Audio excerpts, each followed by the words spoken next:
Discussion keeps the world turning. This is Roundtable. From the heart of Beijing to the edges of the global stage, you are at Roundtable. I'm Yang Honglin. U.S. President Donald Trump is paying a state visit to China from May the 13th to the 15th. While the world eyes on the significant meeting, beyond the headlines, connections between the two peoples have actually never stopped. Earlier this year, the Whiffenpoofs a cappella choir of Yale University took a tour across China. Roundtable's Yushan talked to 3 members of the team about their journey, experience, and the people-to-people exchange stories they wish to share. Please enjoy the conversation. Hey guys, this is Yushan, and here is another edition of Generation Global. Today I'm sitting with 3 very amazing singers from the Whiffenpoofs a cappella choir of Yale University. Here's what I learned about you guys. I know that each year 14 of the senior students from Yale University are being selected to join the Whiffenpoofs a cappella choir, and this is also one of the world's oldest and most well-known choir that's founded ever since 1909. So without further ado, let's hear who our guests are and have them do a little bit of self-introduction with us. Hi, my name is Yi Xiao. I am a tenor 2 from Beijing, China. In the Whiffenpoofs, I am the assistant musical director and the China tour manager. Hi, my name is Eunice. I'm a tenor 1 from San Ramon, California, and I'm the musical director of the Whiffenpoofs. Hi everyone, my name is Ben. I'm a tenor 2 from La Jolla, California. I'm the group's head winter tour manager, and I'm on our publicity team.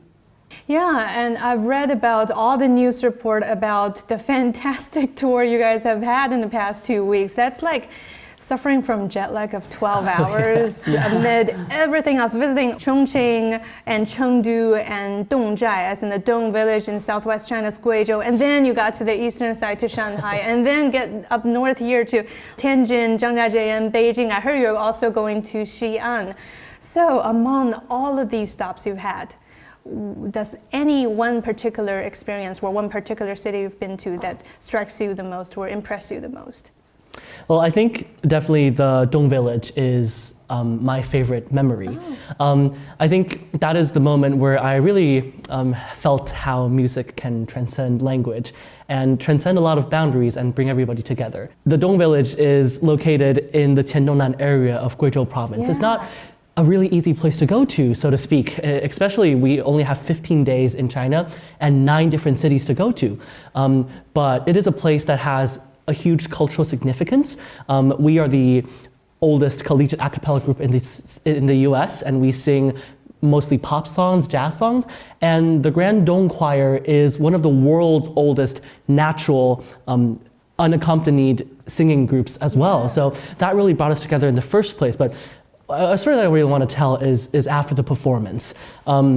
Right after the performance, a lot was going on. We just finished a big dance together, and then some people were tired, wanting to go back to the hotel. Some people were doing other interviews. I was personally doing an interview, so I wasn't able to really communicate a lot of instructions to the group, right? And the Dong village had the least amount of people who were able to speak English and communicate instructions to the group. Oh, really? So at that point, it was sort of at a stage where the English speakers, we were on stage without instructions. But then this happened. A lot of the local Dong village people, they just lit up a bonfire together. Yeah. And they're like, come over, come with us. And in Chinese. And a lot of the members in the Whiffenpoofs just followed them all the way to the bonfire, and we started singing songs to each other. They sang a song, we sang a song, back and forth. And that moment was really special because we didn't communicate with the same kind of language, but it was the hospitality and passion of the Dong village people that connected through music that really brought us together and had a really memorable night just exchanging music. And that memory showed me how much similar we are with each other. Although we speak different languages, we have different cultures, but at the end of the day, we're all human that loves music and loves each other's culture all together. So that's definitely my favorite memory. That's awesome. I had the chance of visiting Guizhou province just myself last year too, as part of a business trip. And I remember every time when you get to involve in the local community, how they welcome you is put on a red egg on your neck. Yes, That we all was got very eggs. unexpected. I'm not sure how you guys feel about that, like for the first time. I mean, I loved my egg. I kept my egg very, very safe. It's coming back with me home.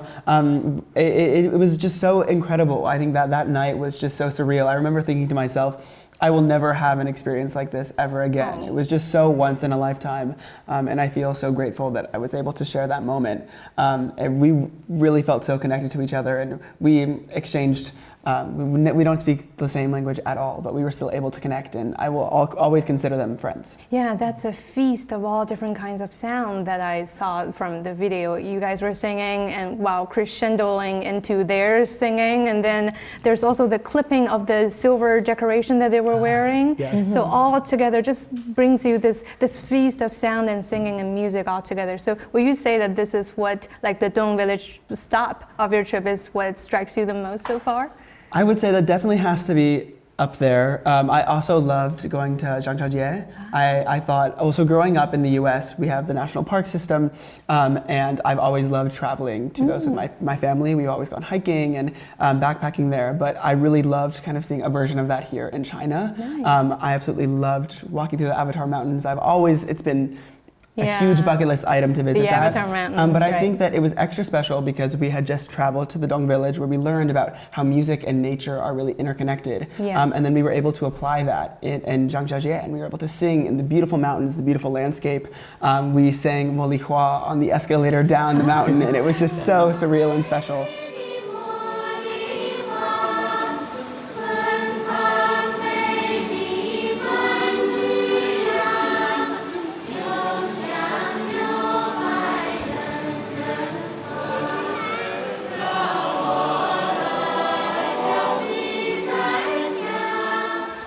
And I think it was really extra important to the group because we had just learned about how in China music and history are really intertwined. Right. And we were really able to kind of play a small part of that in Zhangjiajie.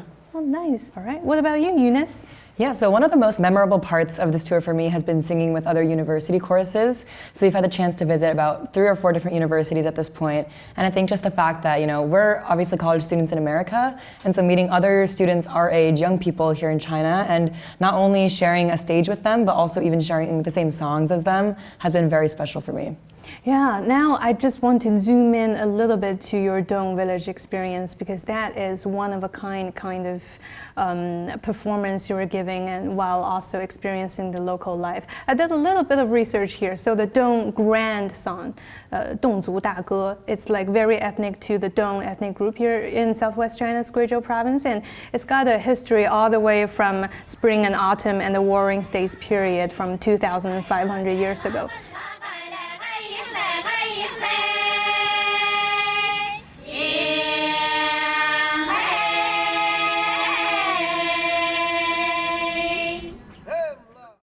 In the meantime, when we look at a cappella, it's primed during the 15th century, if I'm remembering correctly. It's back in the European countries where it literally means, the word a cappella literally means from a chapel style, meaning that it's probably have a very deep religious kind of background.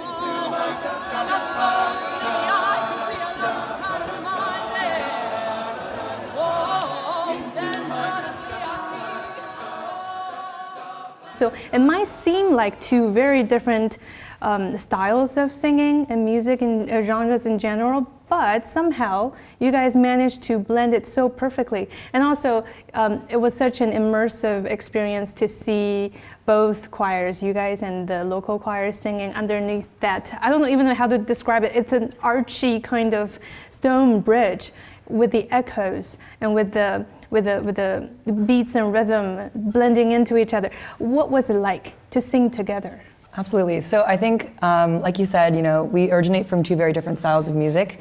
I do think, though, that we share this love of just the pure harmony of voice without instruments. And so in that, we were able to share a lot of commonalities with one another. And so I think, first of all, I think singing in such a beautiful outdoor venue is very rare. We often sing, in indoor venues. And so the fact that we were just able to sing out into the nature with that beautiful backdrop that you mentioned was just so special. And I think that yeah, like you said, we were just able to blend with them, and it was such an incredible experience. That was really cool. And also, I'm wondering, how does the local style of singing kind of inspire you guys? How do you feel about their style of singing? Does it like impress you in a different way as something you've never heard before? I think one of the elements of doing music together with local artists, the Grand Dome Choir, as well as all of the other choruses that we cooperated with, is that it's not just merely an artistic performance, it's also an unfolding of a historical tapestry, because so many of those songs, they have a lot of historical meaning in those, and it's through music where we really learn a culture in a much deeper level. For example, in the Grand Dome Choir, they have a song that mimics the sound of birds and a lot of different voice parts to sing together. And originally our group was interested in that specific sound. We're like, that's so impressive. So then after communicating with them about what exactly is the song about, because we want to learn more about the song, we learned that the song is talking about harvest. It's talking about the birds chirping during harvest. And then furthermore, we learned how much the local community worships nature and worships animal as a lot of their deities. So it's learning a lot of culture through the actual song itself. And the same goes for our songs as well. One of the songs that a lot of people, especially in college campuses, love is a song called The Midnight Train of Georgia. It has 3 members dancing during the song, so a lot of people really, really love that. And a lot of people will ask us, what exactly does the song talk about? Because they liked the dance. And so in turn, we're gonna explain what the song is about. It's not just about a train that goes to Georgia. It's about an artist pursuing a career in LA. And furthermore, we get to explain what the entertainment business in the US looks like. What is it like in Hollywood? What is the musical theater culture in America, on Broadway, et cetera? Because that's also a really, really American culture, right? It's core to America. So it goes both ways, that a lot of the times we're really interested in each other's music, but through music we get to learn so much more about the culture and have such a deep immersion into the culture. And I think that's a really, really meaningful thing that music can bring to different cultures together. Yeah. And what about you, Ben? Yeah, so I think that singing at the Dong Village really brought me back and reminded me of the original Whiffenpoofs story, which is back in 1909, the Whiffenpoofs were really started as a band of merry songsters who just wanted to get together and use music as a way to have fun and to connect in a way that was just rooted in joy. And I think coming to the Dong Village really reminded me of that and really just showed me how when you sing together and when you love what you do, especially at that fireplace, at the fireplace moment, I was just really reminded of, wow, the Whiffenpoofs and also the people of the Dong Village are really brought together by their love of music and their use of music for just happiness. And I think it's really powerful. Speaking of Whiffenpoof, I know that you guys are all from the tenor 2. Is that a vocal part, or how do I describe it? Because I know really nothing about a cappella and how it's formed, and I know that it's 14 of you singing together. So yeah, maybe for people like me out there, listeners and audiences who not necessarily know how a cappella is sang, maybe give us a little tip, like how is it like very structurally different from the Dong Grand songs? Yeah, so our group is structured in 4 voice parts. So we are split into tenor 1, tenor 2, baritone, and bass. And so all of our arrangements are split into those 4 parts. And so we have our 2 tenor 2s, I'm a tenor 1 myself. And so the 14 of us are split like that. And I think that 4-part harmony is also rooted in the American barbershop tradition. So the way that we were founded in a small quartet of people, very tight harmonies, and that's where our tradition has grown out of. I think the Dong Grand Song Choir, what really impressed me about them was that they have a large tradition of singing in unison with one another. And I think that, we're only 14 people. When you see a choir on that level and that scale with, 150, 200 singers, and they're all singing exactly the same, it's so impressive, and it just shows you how in tune they are with one another and just how much music has been immersed in their everyday life for them to be so in tune with one another. Yeah, it's really impressive to see. One thing about the Dong Grand song is that ever since you're a kid, you can already be part of it. And like you said, Eunice, it's like hundreds of people singing all together, and each of them seem to know exactly how their voice can blend like perfectly well with other people's. So yeah, I'm always wondering what that really sounds like in person, when I listen to them in person, and I'll try to get a chance to go visit, I think it's in Zhaoxing in Guizhou province. So yeah, that's really impressive. And in the meantime, I understand that, the Guizhou people, they speak their own dialect. And as you travel to different parts of China, I'm sure probably you guys have already experienced that in Chongqing, people speak a different dialect. And then up here in North, many of us speak just Mandarin Chinese, but we also have our own local dialects. And all of that forms this language differentiation where you guys probably don't necessarily understand all the time. So that's the natural language barrier that cannot be overlooked. But are there moments when you're singing, you feel like it's gone? Like it's that moment when language doesn't matter anymore? Is there such a moment? I think one of my most memorable moments on our onstage performance is always when we sing the Chinese song Brightest Star in the Night Sky, 夜空中最亮的星. It's a song that was personally really important to me. As I rode my bike to middle school every day, I listened to that song on my way. And I also know the song inspired a lot of young people of my generation as well, because the song talks about ups and downs of life, being lost, and always holding on to hope. And that's also why we chose to sing this song as one of our 3 Chinese songs to the audience. And whenever we sing it, I always invite the audience to sing together with us.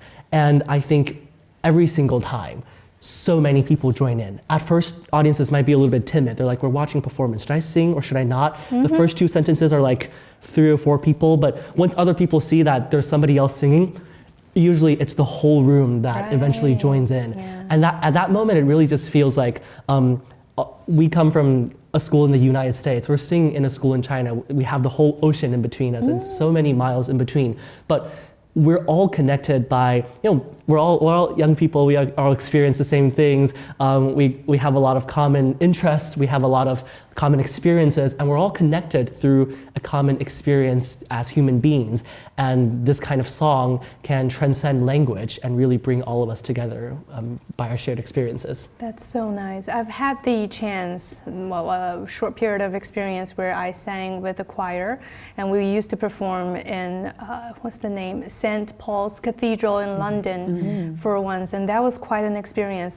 Me myself, I couldn't sing soprano, so I was just chiming in as an alto, but not professional, So I was singing, but inside the cathedral, you can hear your voice kind of hitting the top of your head while immersing so nicely with all the male and female singers' voices all together and soaring up all the way to the top of St. Paul's Cathedral. And it shook you, even though we were singing, I believe it was either Italian or Latin, neither language I understand, by the way. So I couldn't understand a word I was singing, but it just strikes you so sacredly in a way that you even want to cry sometimes. I'm not sure if it's the same feeling sometimes when you sing. Yeah, absolutely. I think that's a really accurate way to describe singing with other people. I think it's so special for us also as 14 people who spend the entire year together that we become really close.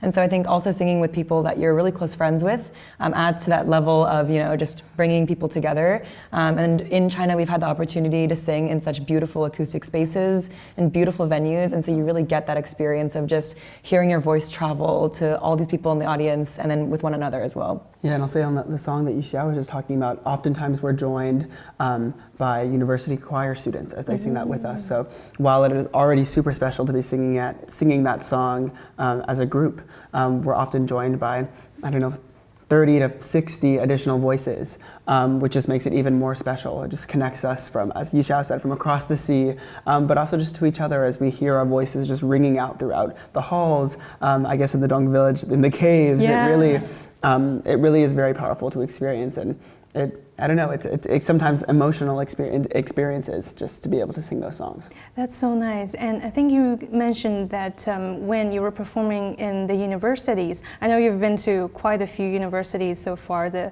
Southwest University, the Peking University also very recently after you got to Beijing, and also, there's a few others that I cannot name at this point, but how does the Chinese students impress you while you were singing together? Because I know that you were also collaborating with the local choirs in the university too, right? Yeah. So how does that feel, working together with the students there? Yeah, I think each university really has their distinct style as well. For example, we were in Nankai University, and they didn't just cooperate with us in terms of choral singing. They opened the whole performance with a Peking opera performance that was about 15 minutes. Wow. And that was really, really, we were in awe of the whole performance. Because also like college kids wearing all of these really well-decorated clothing and having the face masks on and the Peking opera fans and the How does that horse make you thing. feel? Now, I personally learned Peking opera as a kid, and it is a kind of singing that's so different from all the other kinds of singing. It's different from bel canto singing. It's different from a cappella. It's also different from the grand dongsang kind of singing. Yeah. But being able to see that and see how diverse it is across different sections in China, different regions in China, is really, really awesome.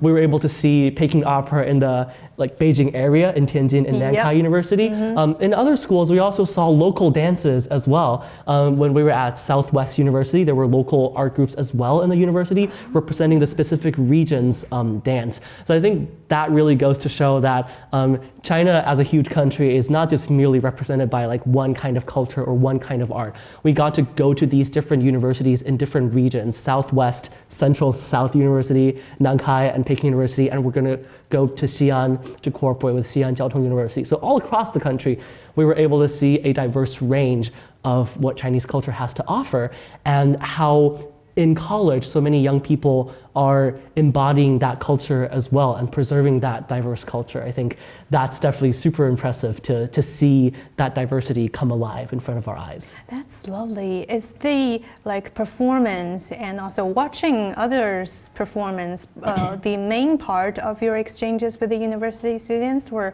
if there's anything else? Yeah, so for the most part, we've been doing these rehearsals, performances with other students.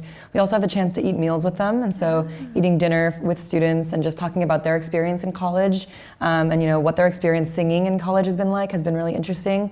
I'll also say that we have not just cooperated with university students. We've also had the chance to meet elementary students and sing with them, as well as middle school students, high school students, and so meeting singers from all across the different ages here in China, and sharing with them that they should continue singing when they get to college and continue singing and keeping music in their life. It's a message that we really live by, and so it's been really special to share that with the students here. Yeah, and I'm sure those younger kids, they must be thrilled to see you guys perform a cappella, because sometimes it only needs one show or one role model to really inspire what they want to do and to have them realize what they love to do sometimes. I hope that they can follow suit, even though that it's just a temporary or a one-time show for them. Yeah, well, I think that's an incredible point, because I'm sure that the three of us and all the rest of the Whiffenpoofs had an experience like that when we were growing up.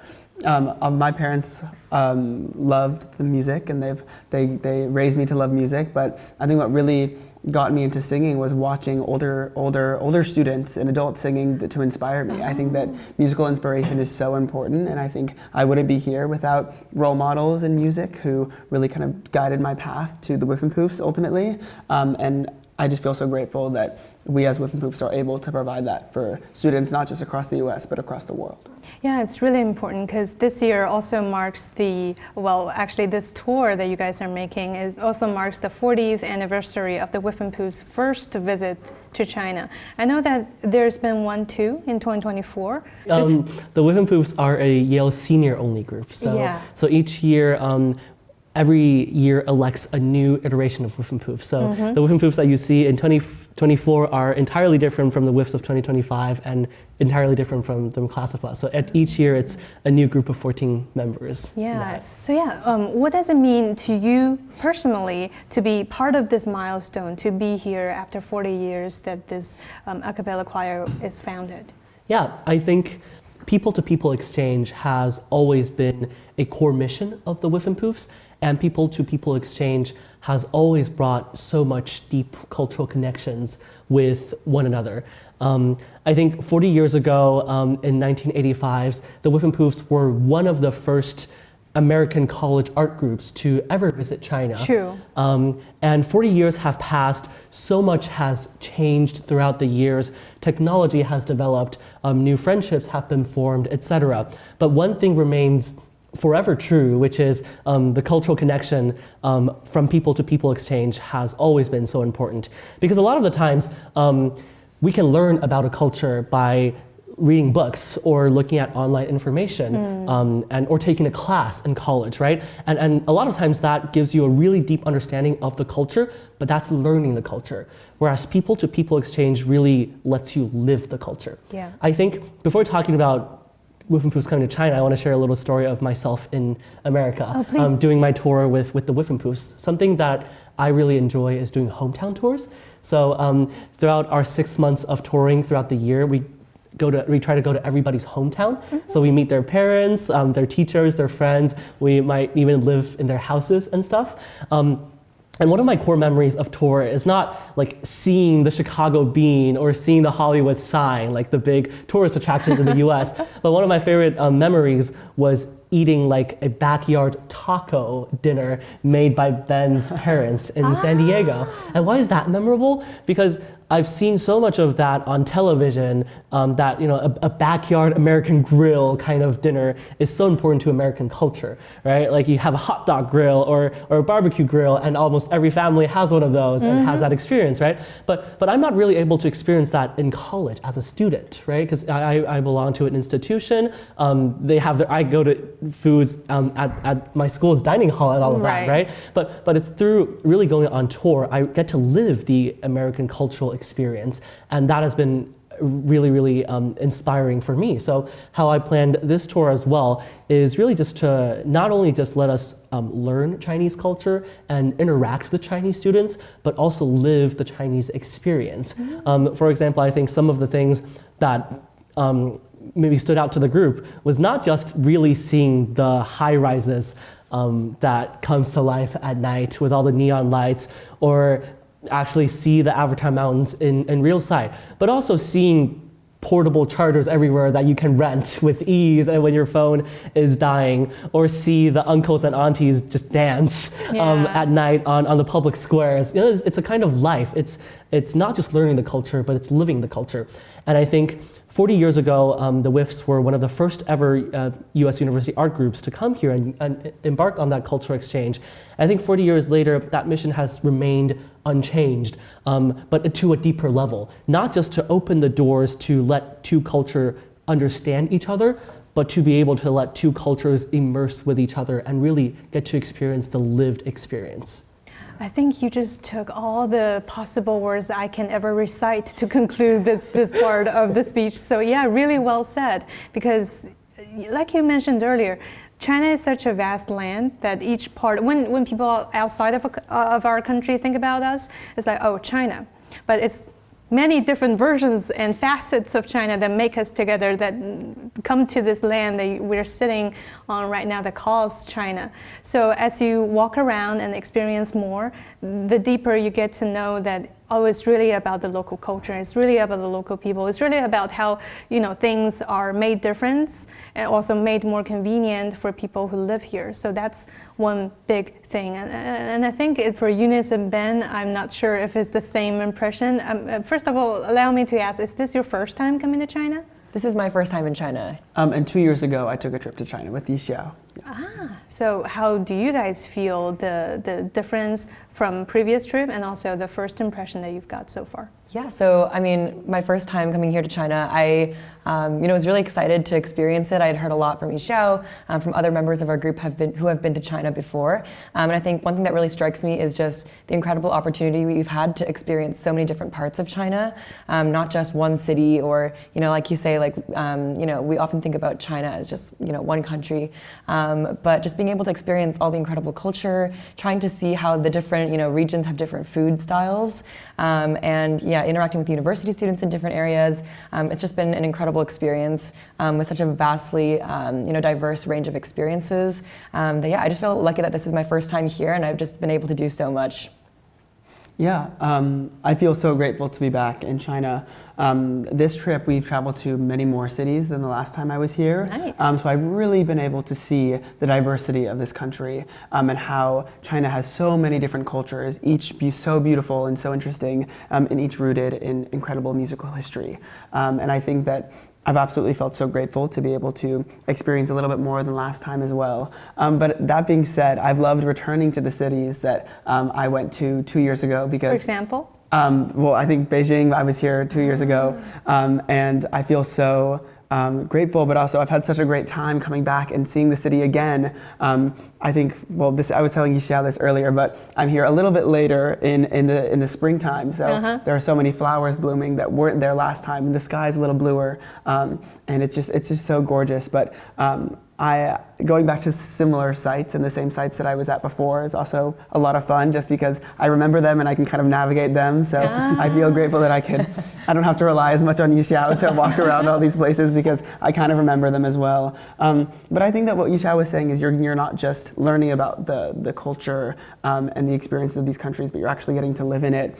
I just think being able to feel a little bit more confident with WeChat and all of the online sources that China has that just makes life so much easier here. And really feeling confident in those resources has just been an incredible part of my second time here.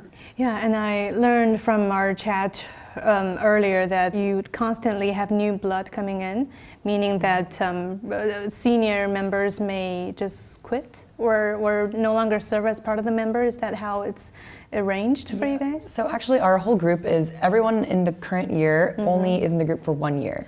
So you join and you know it's a 1 year commitment, and then at the end of our year we pick next year's group. And so everyone's in the same year. We're all in between our 3rd and 4th years at Yale. So you actually don't have like younger members and older members. We're all just seniors. I understand. So it almost impressed me that you guys are passing the torch on and on and on to different generations of a cappella performers. So this time it's you guys here in China, and how, this might sound like a big question, but feel free to answer from your own understanding. So how does this role that you're playing, carrying the torch right now from Whiffenpoofs and performing here in China, impresses you as a cross-cultural communicator? Yeah, I mean, I think that I'm reminded of, you said that it's our 40th year anniversary of the Whiffenpoofs first coming to China. And I think, on that 40th anniversary this year, I'm really reminded of this long-standing tradition that this group has had. Every single year, the Whiffenpoofs have passed down the tradition to the year beneath them. And to the fact that, 40 years have passed, but we're still here in China, we're singing the Whiffenpoof song here, sharing some of the same songs that those members might have sang. Just so many years have gone by, but I think we find it really special that we get to steward this tradition and not just keep things exactly the same as they were 40 years ago, but also find our own ways to change the tradition and change it to how we would like to carry it forward. And so the fact that it's something that is ever changing and fluid is also something that I think we really take a lot of pride in. Yeah. And I think a really special part about this experience is the way it connects not only the 14 members of the current year, but also to the many years in the future, but also all the years in the past. I think one of my favorite parts about the Whiffenpoof experience is when we sing the Whiffenpoof song, we invite any alums to come and sing with us. And we have alums get up and sing the Whiffenpoof song from last year, but also from 60 years ago, and it really brings us together. And I think this experience of traveling the world and experiencing different cultures is just so once in a lifetime. I think it's really encapsulated by this trip to China. I don't think we'll ever be doing anything like this ever again, and learning from these cultures and experiencing them firsthand. And I think that's really why so many Whiffenpoofs feel so connected to the experience, and therefore to other Whiffenpoofs of many generations, because we get to share this opportunity to not only learn about different cultures, but share some of ours as well. Well, I think in terms of cultural exchange, it's always so magical to be able to talk with people from all around the world, not just by the Whiffenpoofs, but even at Yale. Yale University has such a diverse international student body. Even at Yale University, being able to talk to people that comes from another country in of itself is a huge cultural exchange, because I think one of the main things about cultural exchange is that it's not just the big historic culture or the things that you can look online, but a lot of times cultural exchange happen from day-to-day interactions. For example, what I learned in the US is a lot of times when we have meals together, it's not like China. We eat at a round table most of the time, and we share a table of food, right? In the US, most of the times we each get our own dish. Right. And after the dish, maybe one person pays for it, but then right afterwards, we calculate like, all right, so what's my Each price person's share, after yeah. tax, after tip, and we send the money to whoever paid the bill immediately right afterwards. We kind of do that too. Yeah, but I think in China, one of the things that I realized was a lot of times we either split the bill or a lot of times people pay for it and they wouldn't let you pay for it. And because in some regions, it's seen as if you want to split the bill, that actually means that you're cutting off this relationship. And so you letting the other person pay the bill means that you will pay the bill next time, meaning that you're indicating you will have a next interaction. So actually letting the other person pay the whole bill is a sign of you're indicating you want this friendship to continue. And that's something that I learned just by eating with my friends in the US and learning how that paying culture work. And in turn, I was able to talk more about how food culture is in China, what the roundtable culture is like, and how it's different in different regions. So a lot of the cultural exchange doesn't just come from visiting a place, going to museums or looking at the things. Obviously, those are really important, but it's also through those day-to-day, daily details that really shows how different cultures are different, from a small thing to have a peek into the whole culture. And that's why even at school, I really enjoyed talking to people from all around the world as well, from those day-to-day interactions to learn about a whole culture. Wow. Since all of you are singers, may I wrap up with one very quick and kind of personal question to you guys. Among all the songs that you performed, is there one song that really strikes your heart, that's your favorite? Either it's, the songs that you know very well, or if maybe it's a Chinese song. Is there one song that you really love? And maybe, just maybe, if you can hum or sing it to us as a demonstration, or maybe even the three of you can sing together if you want to, of course. That's a hard decision. It's a hard question. Yushan mentioned it earlier. The English title is The Brightest Star in the Night Sky. I think that one is super, super special for a lot of different reasons. But for one, Yushan and I sing a little solo part together as, I guess, a duet. And I think in a cappella, or especially in the Whiffenpoof style of singing, we do a lot of just solo singing, and you get up and you sing by yourself. With the rest of the group singing behind you. But I think that this China tour has really brought out a lot of duets and trios. And I saw like two coming up and then go back and then two other singers come up. That's really interesting. I've never seen any performance like that. And I think it's really unique to this tour, and I think it is a great kind of symbol of the cultural kind of exchange and the partnership that we're doing and the big duet numbers and trio numbers that we're doing. But I just think that Yushan already said this, but when the audience sings along, it's just so special. And we were talking about feeling emotional during performances. I think that nothing will kind of tug at my heart more than when you're singing a song and a whole audience is singing back at you. I think that definitely does not happen in the US. I think the closest version we have of that is the Whiffenpoofs song, which touches a lot of audiences, especially older audiences. But here in China, it just has blown me away how everyone is willing to sing along and share the experience with you. So that's my favorite. Yeah, so is that agreed by Eunice and Yishao too? Definitely.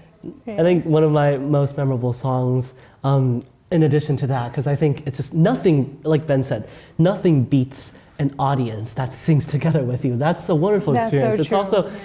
Also, usually the whole theater is pitch black, it's dark, and during that song, all the audiences open their flashlights to like have a night sky, and on stage we can just see so many like shining stars, and that's really beautiful.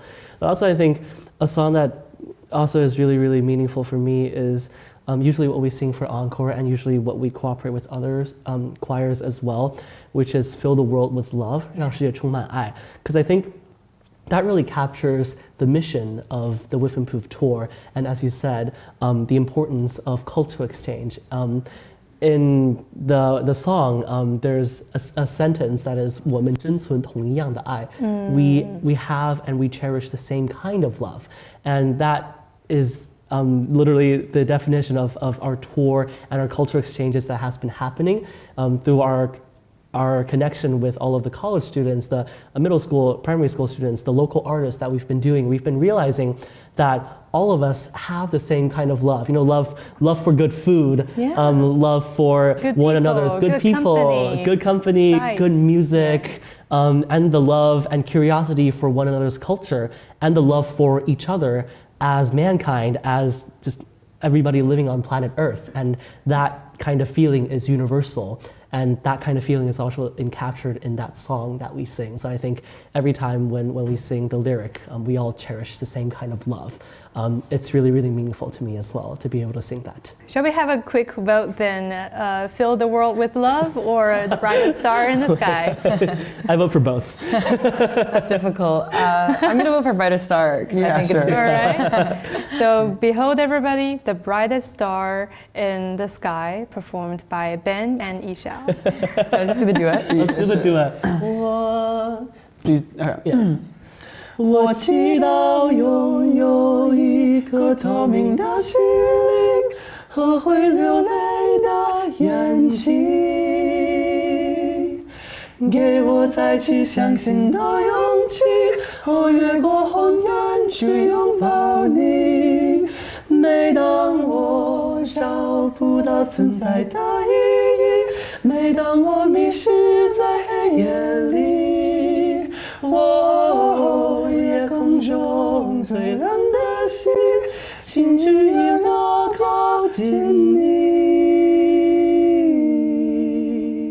Bravo! Wow!